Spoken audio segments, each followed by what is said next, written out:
नमस्कार, breaking news दी public में आप सभी का हार्दिक स्वागत है। बड़ी खबर आपको बता दें कि कांग्रेस पार्टी के हरियाणा के विधायक कुलदीप बिश्नोई, जी हां, हरियाणा के आदमपुर प्रांत के विधायक कुलदीप बिश्नोई जी कांग्रेस पार्टी से काफ़ी नाराज चल रहे हैं, क्योंकि कांग्रेस पार्टी ने अपने दिग्गज नेता भूपेंद्र सिंह हुड्डा के कहने पे पार्टी अध्यक्ष उनके खेमे के नेताओं को बनाया है, जिसके कारण विधायक कुलदीप बिश्नोई और सुरजेवाला नाराज चल रहे हैं। जिसके बाद भूपेंद्र सिंह हुड्डा के नए बयान सामने आ रहे हैं। जी हां, मैं आपको बताना चाहूंगा कि देश डिमांड कर रहा है कि बीजेपी मुक्त भारत हो जाए और कांग्रेस कोशिश कर रही है नए नए एजेंडों से पार्टी की नई अध्यक्ष चेंज करके कदावर नेताओं को कांग्रेस की कमान देकर, लेकिन जिसके कारण कांग्रेस पार्टी के कुछ नेता, चाहे वो अशोक तंवर हो, चाहे वो पंजाब से सिद्धू जैसे नेता हो, चाहे वो पंजाब से जो है अन्य कुछ नेता हो, जो पार्टी छोड़कर अन्य पार्टी में भी शामिल हो चुके हैं। जी हाँ, कांग्रेस के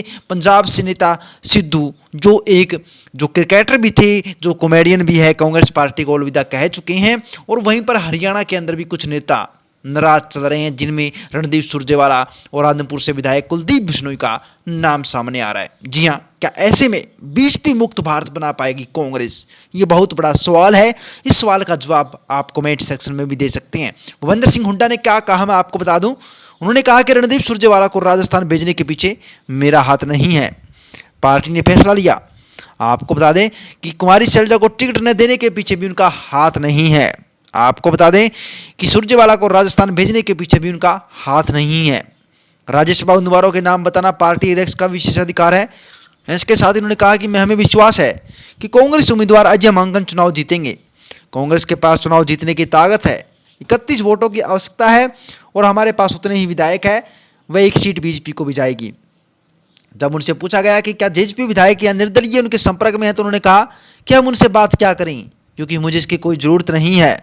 वहीं विधायक बिश्नोई के सवाल पर हुड्डा ने दावा किया गया कांग्रेस उम्मीदवारों को वोट देंगे। जब उनसे उनके खिलाफ एक ट्वीट को रीट्वीट करने के बारे में पूछा गया, तो उन्होंने कहा कि फतेहाबाद में मेरी रैली में सिर्फ 5000 लोग शामिल हुए, लेकिन मुझे लगता है कि 5000 की भीड़ काफ़ी है। इसके साथ ही पूर्व सीएम ने 2016 के सियासी विवाद पर कहा कि उन्होंने किसी उम्मीदवार को वोट नहीं दिया।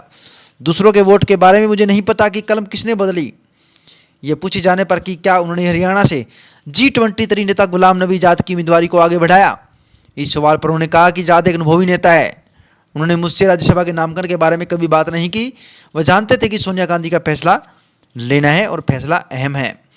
मैं आपको बता दूं कि हरियाणा के शहरी निकाय चुनाव के अंदर भी 13 उम्मीदवारों को लिस्ट जारी की गई है। बीजेपी का जेजेपी के साथ गठबंधन नहीं रह सकता। इस जवाब पर उन्होंने कहा कि स्वार्थ पर आधारित है, न कि नीतियों पर। बीजेपी जेजेपी गठबंधन के सत्ता में आने के बाद 2 उपचुनाव हुए हैं, एक बड़ौदा और दूसरा एलनाबाद। बीजेपी को इन दोनों सीटों पर हार मिली है। अगर इलाहाबाद में सही उम्मीदवार होता तो कांग्रेस जीत आती, ये भी उन्होंने कहा। तो ऐसे में बीजेपी मुक्त भारत के सपने को लेकर भूपेंद्र सिंह हुड्डा काफ़ी आगे बढ़ रहे हैं। ऐसे में क्या भूपेंद्र सिंह हुड्डा बिल्कुल सही नेता है हरियाणा के लिए? इसके बारे में आप कमेंट कर सकते हैं। जुड़े रहिएगा दी पब्लिक के साथ, बने रहिएगा। जय हिंद।